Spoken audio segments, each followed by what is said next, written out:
नमो नमः मित्रों, मैं अंजू शर्मा संस्कृत जीवन में आप सभी का स्वागत करती हूँ। तो जैसा कि मित्रों हम लोग अपनी साहित्य वाली कक्षा में उपस्थित हैं, जिसके अंतर्गत हम लोग श्रीमद्भगवत गीता के द्वितीय अध्याय जिसका नाम है सांख्य योग का अध्ययन कर रहे हैं। और अभी तक की कक्षाओं में हम लोगों ने कुल 23 श्लोकों का अध्ययन कर लिया है। तो अगर जो भी मित्र हमारे साथ अगर हमारी वीडियो में बाद में हमारे चैनल के साथ बाद में जुड़े हैं, तो आप लोग हमारा जो प्रथम ग्रंथ हम लोगों ने कंप्लीट कर लिया है वो है किरातार्जुनीयम। और साथ ही साथ जो द्वितीय अध्याय जो कि श्रीमद् भगवत गीता का चल रहा है, उसकी भी जो आज 24वें श्लोक से हमारी वीडियो है, तो उससे पूर्व के जो भी आपके श्लोक छूटे हुए हैं, आप पीछे जाकर हमारी जो भी वीडियो पड़ी हुई है उन वीडियो को जाकर देख सकते हैं। तो जैसा कि हम लोग श्रीमद्भगवत गीता का अध्ययन कर रहे हैं और उसके अंतर्गत जो हमारे श्री कृष्ण है, अर्थात श्री कृष्ण के द्वारा अर्जुन को उपदेश दिया जा रहा है। तो अभी तक जो भी मित्र हमारे साथ लाइव जुड़ चुके हैं, सभी लोग वीडियो की लिंक को शेयर कर दीजिए। और आप लोगों को वीडियो अच्छी लगती है तो वीडियो को लाइक अवश्य किया कीजिए। और जिन लोगों ने भी अभी तक चैनल को सब्सक्राइब नहीं किया है, कृपया चैनल को सब्सक्राइब कर लीजिए। तो हमारा जो 24वां श्लोक है, यह भी श्री कृष्ण के द्वारा ही कहा जा रहा है। और इन सभी श्लोकों में श्री कृष्ण के द्वारा अर्जुन को उपदेश दिया जा रहा है। और यह जो उपदेश दिया जा रहा है वह आत्मज्ञान के विषय में दिया जा रहा है। तात्पर्य यहाँ जो श्री कृष्ण है वो आत्मा की अमरता, अजरता और अचलता और अविनाशी होने के संपूर्ण गुणों को बताते हुए अर्जुन को प्रोत्साहित करते हैं कि हे अर्जुन, यदि तुम मोहग्रस्त होकर, यदि अपना जो तुम्हारा कर्म है, क्षत्रिय कर्म है युद्ध करना, यदि तुम अपना कर्म नहीं करते हो तो तुम अपयश को प्राप्त होगे और तुम स्वर्ग को भी प्राप्त नहीं करोगे। किंतु यह जो आत्मा है, यह आत्मा अजर और अमर होती है, अविनाशी है। इसको ना तो शस्त्रों के द्वारा काटा जा सकता है, ना ही अग्नि के द्वारा जलाया जा सकता है, ना ही हम इसको जल के द्वारा गीला कर सकते हैं, और ना ही हम इसको वायु के द्वारा सुखाया जाता है। तो इस प्रकार से श्री कृष्ण जो है वो अर्जुन को बताते हुए कहते हैं। और हमने जो हमारा 23वां श्लोक था उसमें हम लोगों ने पढ़ भी लिया था कि नैनम छिंदति शस्त्राणि नैनम दहति पावका न चैनम क्लेदन्त्यापो न शोष्यति मारुता। तो इस प्रकार से अर्जुन को बताते हैं और उनको आत्मज्ञान देते हैं, अर्थात इस आत्मा की अजरता अमरता के विषय में बताते हुए श्री कृष्ण आगे भी बताना आरंभ करते हैं। तो आइए हम देखते हैं हमारे 24वें श्लोक में श्री कृष्ण जी अर्जुन से क्या कहते हैं। तो यहाँ कह रहे हैं कि अछेद्यो अयम दाहो अयम क्लेद्यो अयम शोष्य एव च नित्यः सर्वगता स्थाणुर चलो अयम सनातनः। तो यहाँ जो श्री कृष्ण जी है वह आत्मा के विषय में ही कहते हैं कि अयम माने यह आत्मा अछेद्यो अर्थात अछेदन योग्य है। तात्पर्य जिसको शस्त्र द्वारा काटा नहीं जा सकता। छेद माने काटना या छेदन करना, आ माने नहीं, कि जिसको अयम माने यह जो आत्मा है वह अछेदन योग्य है, अर्थात अछेदन के योग्य है, जिसको छेदन नहीं किया जा सकता है। अयम अदाहो, मां से हम आ निकालेंगे अदाहयो। तो अयम माने यह जो आत्मा है वो कैसी, अदाहयो। दाह माने होता है जलाना, तो कि अदाह है अर्थात अज्वलनशील भी है। क्लेद्यो अक्लेद्यो अर्थात गीले करने योग्य भी नहीं है। एव च शोष्य अशोष्य, और यह कैसी है, अशोष्य, यह सुखाए जाने योग्य भी नहीं है। नित्य नित्य है, सर्वगता सब जगह जाने वाली अर्थात सर्वव्यापक है। स्थाणु अर्थात स्थायी है, स्थाणु माने स्थायी है, स्थिर रहने वाली है। अचलो अचल है, अयम माने यह, और कौन, सनातन, और सनातन भी है। तो यहाँ आत्मा के विषय में श्री कृष्ण जी कहते हुए अर्जुन को बताते हुए कह रहे हैं कि हे अर्जुन, यह जो आत्मा है, अयम माने यह जो आत्मा है वह कैसी है, अछेद्य है, अर्थात जिसको शस्त्रों के द्वारा हम काट नहीं सकते हैं। जैसे कि हमने अपने 23वें श्लोक में अध्ययन किया था, नैनम छिंदति शस्त्राणि, कि जिसको शस्त्र के द्वारा काटा नहीं जा सकता। तो यह जो आत्मा है वो कैसी है, अछेद्य है, अर्थात जिसको शस्त्र के द्वारा काटा नहीं जा सकता। अयम अदाहो इसको हम अग्नि के द्वारा जला भी नहीं सकते। अयम माने यह जो आत्मा है वो कैसी है, अदाय, अर्थात जलाने योग्य भी नहीं है। तो जिसमें हमने अभी हमारा जो 23वां श्लोक था उसी में पढ़ा था कि नयनम शिंदत नयनम दहति पावका, कि अग्नि के द्वारा जिसको जलाया भी नहीं जा सकता। तो यह जो आत्मा है वो कैसी है कि ज्वलनशील नहीं है, अर्थात इसको अग्नि के द्वारा जलाया भी नहीं जा सकता। ना क्लेदन त्यापो, अक्लेद्यो, और कैसी है ये, अक्लेद है, अर्थात इसको गीला भी नहीं किया जा सकता। और कैसी है, और कैसी है यह, अशोष्य, अर्थात इसको सुखाया भी नहीं जा सकता। तो कि हे अर्जुन, यह जो आत्मा है ना तो इसको काटा जा सकता है, न जलाया जा सकता है, न गीला किया जा सकता है, और न ही सुखाया जा सकता है। यह कैसी है, नित्य है, अर्थात नित्य सर्व जो प्राचीन समय से है और सदैव रहने वाली, सभी कालों में रहने वाली है, इसलिए नित्य है, यह कभी नष्ट नहीं होती है। जैसा कि हमने एक श्लोक में अपने में पढ़ा था, वहां श्री कृष्ण जी कहते हैं कि आज से पहले मैं नहीं था और आज के बाद नहीं होऊंगा, ऐसा नहीं है। तुम भी थे, मैं भी था, और ये सारे राजा लोग भी आज से पूर्व भी थे, आज भी हैं और आज के बाद भी होंगे। तो इसी प्रकार हम जानते हैं कि आत्मा जो है वो कैसी है, नित्य है, सर्वगतः, सर्व व्यापक है, सब जगह व्याप्त है, सर्वगतः अर्थात सब जगह व्याप्त है। स्थाणु, स्थाणु अर्थात स्थिर रहने वाली है। क्यों स्थिर रहने वाली, क्योंकि इसका कोई नाश होता ही नहीं है, और नाश न होने के कारण यह जो आत्मा है वो कैसी है, स्थिर है। अचलो, अचल है, अचल है, और कैसी है, अयम माने यह आत्मा, और कैसी है, सनातन है, और यह नित्य सनातन भी है। सनातन जैसे कि हमारे हिंदू धर्म में कहते हैं कि आत्मा का कोई अंत नहीं होता है, हम लोग पुनर्जन्म में भी विश्वास, क्योंकि हमारे जो वेद है वह भी कहते हैं कि जो आत्मा है वह कभी नष्ट नहीं होती है। जिस प्रकार हमने अपने 22वें श्लोक में अध्ययन किया था, वाषांसी जीर्णानि यथा विहाय, जिस प्रकार हम लोग पुराने वस्त्रों को त्याग करके नए वस्त्रों को धारण कर लेते हैं, उसी प्रकार यह आत्मा जो होती है वो जीर्ण शीर्ण शरीर को त्याग करके और नवीन देह को धारण करती है। तो यही बताते हैं कि वह सनातन भी है, अर्थात सनातन भी है, नित्य भी है, सर्वगत भी है, स्थायी भी है और अचल भी है। तो यह जो आत्मा है ये कभी नष्ट होने वाली नहीं है। तो कि हे अर्जुन, तुम इसके लिए शोक क्यों कर रहे हो। आगे 25वें श्लोक में श्री कृष्ण जी कहते हैं कि अवयक्तो अयम अचिंत्यो अयम अविकार्यो अयम उच्यते तस्मादेव विदित्वेन नाम सोचन्तु अर्हसि। अब यहाँ कहते हैं कि अव्यक्त, इसको व्यक्त नहीं किया, अव्यक्त माने व्यक्त नहीं है, अ माने नहीं, अव्यक्त, तो मतलब जिसको व्यक्त नहीं किया जा सकता। अयम, यह आत्मा, यह जितने भी श्लोक हमारे चल रहे हैं ये सभी क्या बता रहे हैं, यह सभी आत्मा के विशेषण के विषय में ही प्रयुक्त किए गए, अर्थात आत्मा के अजर अमर होने की ही विशेषता को बता रहे हैं। तो यहाँ अयम जो है वो किसके लिए आया, आत्मा के लिए, कि यह जो आत्मा है वह कैसी है, अव्यक्त, अर्थात इसको व्यक्त नहीं किया जा सकता है। अचिंतन, अर्थात इसका चिंतन भी नहीं किया जा सकता है। और कैसी है, अयम अविकार्यो, और इसको अयम माने इस आत्मा को, अविकार्यो अविकारी, अविकारी तात्पर्य जिसके अंतर्गत, जिसके अंदर कोई विकार उत्पन्न ना हो। विकार हम सभी लोग जानते हैं, विकार क्या होते हैं, कमी या दोष। तो जिसके अंदर कोई विकार भी उत्पन्न नहीं हो, ऐसी यह क्या है, यह आत्मा है। ये इस आत्मा के अंतर्गत विकार भी उत्पन्न नहीं होते हैं। तो क्या है, यह जो आत्मा है अव्यक्त है। अव्यक्त से तात्पर्य इसको व्यक्त नहीं किया जा सकता है, तात्पर्य यह कैसी है, यह अगोचर है, अदृश्य है। इसको, यह इतनी सूक्ष्म है, इतनी सूक्ष्म है कि इसको देखा नहीं जा सकता है। अयम अचिंत्य, यह अचिंत्य है, अर्थात चिंतन में न आने योग्य, इसके विषय में हम चिंतन भी नहीं कर सकते हैं। आगे क्या कह रहे हैं कि अयम विकार्य उच्यते, इसके अंदर कोई विकार, कोई कमी भी उत्पन्न नहीं होती है, अर्थात ये कैसी, अविकारी, उच्यते माने कहा गया है, इसको अविकारी भी कहा गया है।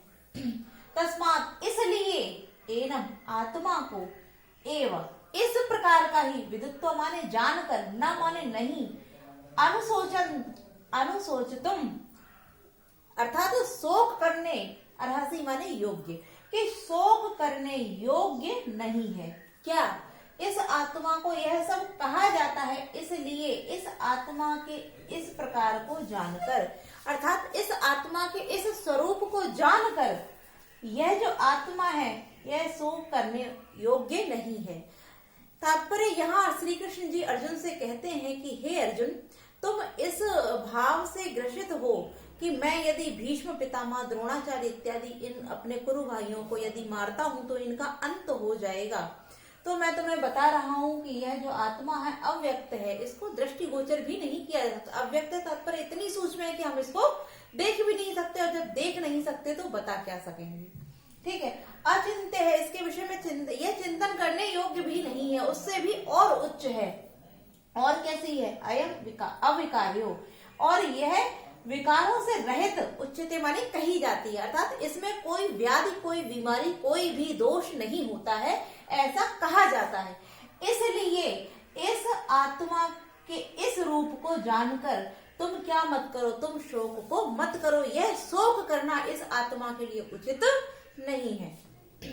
ठीक है, तो आप सभी के ये दोनों 24 और 25वें श्लोक क्लियर हो गए होंगे। आगे हम देखते हैं, यहाँ हम देखते हैं कि अगर हम इसको संधि विच्छेद कर देंगे तो इसका हो जाएगा विदित्वा धन एनम, अर्थात यहाँ जो है वो वृद्धि संधि का विधान किया गया है और विदित्वा में हमारा जो है कत्वा प्रत्यय प्रयोग किया गया है। आगे हम देखते हैं, यहाँ लिखा हुआ तस्मात एव, तो तस्मात धन एव हो जाएगा, तस्मात दा को ता आदेशित हो जाएगा और यहाँ हो जाएगा एवं। अव्यक्तो अयम, यहाँ अव्यक्त धन अयम, तो यहाँ पूर्व रूप संधि हो जाती है, और अगर हम अव्यक्त करते हैं तब यहाँ विसर्ग संधि भी हो जाएगी। तो हम लोगों ने हमारे जो 24 और 25वें श्लोक थे इनका अर्थ क्लियर कर लिया। अब हम आगे बढ़ते हैं और 26वें श्लोक में श्री कृष्ण जी अर्जुन से क्या कहते हैं यह जानते हैं। तो यहाँ कह रहे हैं श्री कृष्ण अर्जुन से कि अथ चैनम नित्य जातम नित्य वा मन्यसे मृतम तथापि तुम महाबाहो नैवम सोचितुम अर्हसि। यहाँ पुनः कहते हैं कि नैवम सोचितुम अर्हसि, कि तुम माने तुम्हारा, नैवम जरा सा भी यानी थोड़ा सा भी, न माने नहीं, एवं माने इस आत्मा के विषय में सोचना, शोक करना, अर्हसि माने योग्य है, कि तुम्हारा इस आत्मा के विषय में शोक करना योग्य नहीं है। क्यों नहीं है? इसको पुनः कहते हैं कि अथ इस प्रकार, च माने और यदि तुम, एनम माने इस आत्मा को, यहाँ अयम और एनम जो भी शब्द प्रयुक्त हो रहे हैं सभी आत्मा के विशेषण के रूप में प्रयुक्त हो रहे हैं, और यहाँ भी हमारी वृद्धि संधि का ही विधान किया गया है, क्योंकि च धन एनम तो चैनम हो गया। तो च माने और, अथ माने यदि, और यदि नित्य जातम, नित्य जातम माने जन्म लेने वाला मानते हो, किसको? एनम माने आत्मा को। और यदि इस आत्मा को तुम नित्य जन्म लेने वाला, अथवा नित्यम मृतम, अथवा वा माने अथवा, नित्यम माने नित्य, मृतम माने मरने वाला, मनुष्य माने मानते हो, और यदि तुम इसको नित्य मरने वाला भी मानते हो, तथापि फिर भी, तुम माने तुमको, महाबाहो, हे महान भुजाओं वाले, महाबाहु अर्थात महान भुजाओं वाले, हे महान भुजाओं वाले, न माने नहीं, एवं माने इसके विषय में सोचितुम शोक करना, अर्हसि माने उचित है। तो यहाँ भी श्री कृष्ण जी अर्जुन से कह रहे होते हैं कि हे अर्जुन, और यदि तुम इस आत्मा को क्या मानते हो? नित्य जन्म लेने वाला अथवा नित्य मृत्यु को प्राप्त करने वाला मनुष्य माने मानते हो। तो क्योंकि यहाँ तुम महाबाहु अर्जुन को संबोधित करते हैं, इसलिए यहाँ मध्यम पुरुष का प्रयोग करते हुए मनुष्य शब्द प्रयोग किया गया है कि मनुष्य माने मानते हो, हे महाबाहु, हे महान भुजाओं वाले, हे महान पराक्रमी अर्जुन, हे महान भुजाओं वाले, और यदि तुम इस आत्मा, एनम माने आत्मा को, नित्य जातम माने जन्म लेने वाला भी मनुष्य माने मानते हो, अथवा नित्य मृत्यु मरने वाला भी मनुष्य माने मानते हो, फिर भी तुम्हारा इस आत्मा के विषय में सोचितुम माने शोक करना, अर्हसि माने उचित नहीं है। अब यहाँ श्री कृष्ण जी अर्जुन को बताना चाहते हैं कि यदि तुम ऐसा समझते भी हो कि यह आत्मा जन्म लेती है और यह आत्मा मृत्यु को भी प्राप्त होती है, फिर भी तुम जो इसके लिए शोक कर रहे हो यह उचित नहीं है। क्यों उचित नहीं है? क्योंकि यदि जन्म भी होता है आत्मा का और मृत्यु भी होती है, तब भी तुम उस जन्म और मृत्यु को नहीं रोक सकते हो। जिस प्रकार हम लोगों ने पहले एक श्लोक में अध्ययन किया था, वहां बताया गया था कि तुम यदि सोचते हो कि मैं भीष्म पितामह इत्यादि लोगों का अंत नहीं करूंगा, तो तुम्हें क्या लगता है कि यह जो इनकी शरीर है, जो इनका देह है, इसको तुम कब तक सुरक्षित रख सकते हो? तात्पर्य क्या इनकी मृत्यु नहीं होगी? अवश्य होगी, क्योंकि जो जन्म लेता है उसकी मृत्यु निश्चित है। तो जो जन्म लेता है यदि वह मरेगा, अर्थात यह जो आत्मा है, इस आत्मा को अगर तुम समझते भी हो कि यह जन्म लेने वाली भी है और यह मृत्यु को प्राप्त करने वाली भी है, तब भी तुम्हारा शोक करना उचित नहीं है। तब भी तुम जो इस आत्मा के लिए शोक कर रहे हो, वह तुम्हारा शोक करना योग्य नहीं है। क्यों नहीं है? क्योंकि यदि तुम फिर भी अगर तुम मानते हो कि यह जो आत्मा है वह जन्म भी लेती है और मृत्यु को भी प्राप्त करती है, फिर भी तुम्हारा शोक करना उचित नहीं है। क्यों नहीं है? क्योंकि यह आत्मा जो है वो जन्म भी लेगी और मृत्यु को भी प्राप्त करेगी, यही नियम है। क्योंकि जिस प्रकार से इस आत्मा को धारण करने वाला जो शरीर है, अर्थात शरीर को धारण करने वाली जो आत्मा है, उसके 3 स्वरूप होते हैं, वह त्रिगुणात्मिका होती है। जिस प्रकार हमारा शरीर जो है वो कौमार अवस्था, युवावस्था और जरा को प्राप्त करके अंत में मृत्यु को प्राप्त करता है, उसी प्रकार इस आत्मा का मृत्यु, अगर तुम मृत्यु समझते हो कि इस आत्मा की मृत्यु होती है, तो मृत्यु निश्चित है, इसलिए फिर भी तुम्हारा जो शोक करना है वो योग्य नहीं है, अर्थात उचित नहीं है। तात्पर्य तुम शोक को छोड़ो, मोह को छोड़ो और युद्ध के लिए तत्पर हो जाओ। आगे पुनः कहते हैं श्री कृष्ण जी कि जातस्य ही ध्रुवो मृत्यु ध्रुवम जन्म मृतस्य तस्मात् परिहारे अर्थे न त्वं शोचितुम अर्हसि। तो यहाँ कहते हैं कि जातस्य माने जन्म, ही माने क्योंकि, ध्रुव माने निश्चित है। अगर तुम ऐसा मानते हो कि जन्म निश्चित है, अर्थात जन्म लेने वाले की, जातस्य माने जन्म लेने वाला का, ध्रुव माने निश्चित है क्या? मृत्यु, कि जिसने जन्म लिया है उसकी मृत्यु जो है वो निश्चित है। ध्रुवम माने है निश्चित है, ध्रुवम निश्चित है, जन्म मृतस्य मृत्यु का, ठीक है। अर्थात जन्म लेने वाले की जिस प्रकार मृत्यु निश्चित है, उसी प्रकार मरने वाले का जन्म भी निश्चित ही है। आगे कहते हैं कि तस्मात् अपरिहार्य अर्थे, तस्मात् अपरिहार्य, इसलिए अपरिहार्य अर्थ में, अर्थात अपरिहार्य से तात्पर्य होता है कि जिसके विषय में उपाय संभव ना हो, अर्थात अर्थे माने विषय में, अब किसके विषय में? अपरिहार्य, जिसकी जो समस्या है इसका निवारण ना किया जा सके, अर्थात जिसके जो दोष है उसके लिए हम उपाय न निकाल सकें, समस्याओं का निदान ना कर सकें। तात्पर्य जहाँ उपाय संभव ना हो उसके अर्थे माने विषय में, ना माने नहीं, तुम माने तुमको, सोचितुम अर्हसि, शोक करना चाहिए, अर्थात तुम्हारा शोक करना उचित नहीं है। अर्हसि माने योग्य, न माने नहीं, सोचितुम माने शोक करना, तुम माने तुम्हारा। और अपरिहार्य अर्थे भी हमने जान लिया, अर्थे माने विषय में, किसके? अपरिहार्य, अर्थात जिसके विषय में उपाय संभव ना हो उसकी, ठीक है। तो अब यहाँ श्री कृष्ण जी कहते हैं अर्जुन से कि जन्म लेने वाले की मृत्यु जो है, मृत्यु ध्रुव माने निश्चित है, क्योंकि जन्म लेने वाले की मृत्यु निश्चित है, और च माने और, मृत्यु होने वाले का जन्म भी निश्चित है। कि ऐसा कहा जाता है जिसने जन्म लिया है, जन्म कहा ही नहीं जाता, यह हम सभी जानते हैं कि जिसने जन्म लिया है उसका अंत अवश्य होगा, अर्थात उसकी मृत्यु निश्चित है। क्योंकि हम लोग सभी जानते हैं, जैसे कि हमारे जो पुराण इत्यादि ग्रंथ हैं उनमें भी कहा गया है कि जब व्यक्ति जन्म लेता है उसी समय उसकी मृत्यु का समय भी निर्धारित कर दिया जाता है। तो यहाँ यही बात बोली गई कि ध्रुवम माने निश्चित है क्या? मृत्यु, किसकी? जातस्य, जिसका जन्म हुआ है उसकी मृत्यु निश्चित है, उसको कोई भी टाल नहीं सकता है। आगे कहते हैं कि जिसकी मृत्यु हो चुकी है उसका जन्म भी निश्चित है, और जो मृत्यु को प्राप्त हो चुका है उसका जन्म भी पुनः होना निश्चित है। क्योंकि आत्मा हमारी क्या है, आत्मा एक सूक्ष्म तत्व है। यह क्या करती है, यह शरीरों को धारण करती है। जो शरीर हमारा, जिस प्रकार हम लोग को जो हमारा पुराना वस्त्र हो जाता है, जो मतलब पुराना भी हो जाता है, जीर्ण शीर्ण भी हो जाता है, तात्पर्य जो फट जाता है, क्या हम पुनः उस वस्त्र को धारण करते हैं? नहीं करते हैं। क्यों नहीं करते हैं? क्योंकि उससे हमारा जो तन है वो दिखने लगता है, इसलिए हम उसको छोड़कर नए वस्त्रों को धारण करते हैं, जिससे क्या होता है, हमारा जो संपूर्ण शरीर होता है वो आच्छादित हो जाता है। तो उसी प्रकार जो आत्मा होती है वह भी जीर्ण शीर्ण शरीर को त्याग देती है। क्यों त्याग देती है? क्योंकि उस आत्मा के ऊपर उस शरीर का इतना भार हो जाता है कि उसकी जो आत्मा की दुर्दशा होने लगती है, इसलिए वह अपने शरीर को त्याग करके पुनः नए शिशु के शरीर को धारण कर लेती है। तो यह बताया गया है कि जो जिसका जन्म हुआ है उसकी मृत्यु जिस प्रकार निश्चित है, उसी प्रकार जिसकी मृत्यु हो चुकी है उसका जन्म भी निश्चित है।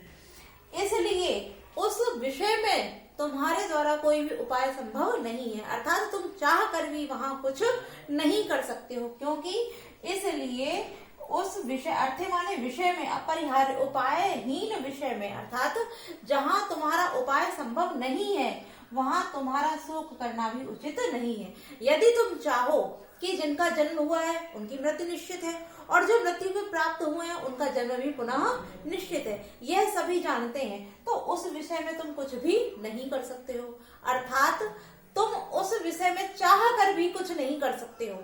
यदि भीष्म, पितामह, द्रोण इत्यादि को तुम नहीं मारोगे तो कोई और इनका अंत अवश्य करेगा, और फिर भी कोई और भी इनका अंत नहीं करेगा, फिर भी इनका जो शरीर है इसका अंत होना निश्चित है। तो तुम इसमें कुछ भी नहीं कर सकते हो। इस विषय में तुम्हारे जो उपाय है वो सभी उपायहीन है, अर्थात तुम जो हो वो उपायहीन हो। क्यों उपायहीन हो? क्योंकि यह जो विषय है वो कैसा है, वह विषय है अपरिहार्य, अर्थात उपायों से रहित विषय है। इसलिए तुम्हारा इस विषय में जो शोक करना है वह उचित नहीं है। इसलिए हे अर्जुन, हे महाबाहु, हे धनंजय, हे पार्थ, तुम मोह को त्यागो और युद्ध के लिए सज्ज हो जाओ। तो इन सभी श्लोकों में जो है श्री कृष्ण जी अर्जुन को आत्मा के विषय में ज्ञान देते हैं और उनके मोह को दूर करने के लिए बार बार उनको प्रेरित करते हैं।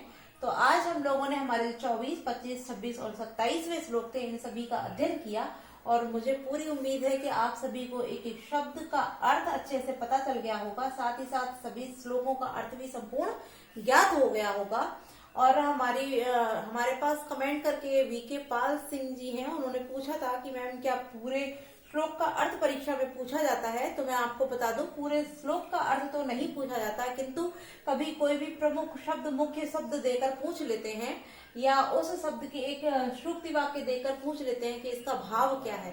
तो इसलिए यदि हम मूल पढ़े रहेंगे तो हमारे लिए बहुत ही अच्छा होगा। और आज के लिए हम इतना ही रखते हैं। आप सभी को वीडियो अच्छी लगी हो तो वीडियो को लाइक अवश्य किया, चैनल को सब्सक्राइब किया। आज के लिए इतना ही मित्रों, नमो नमः।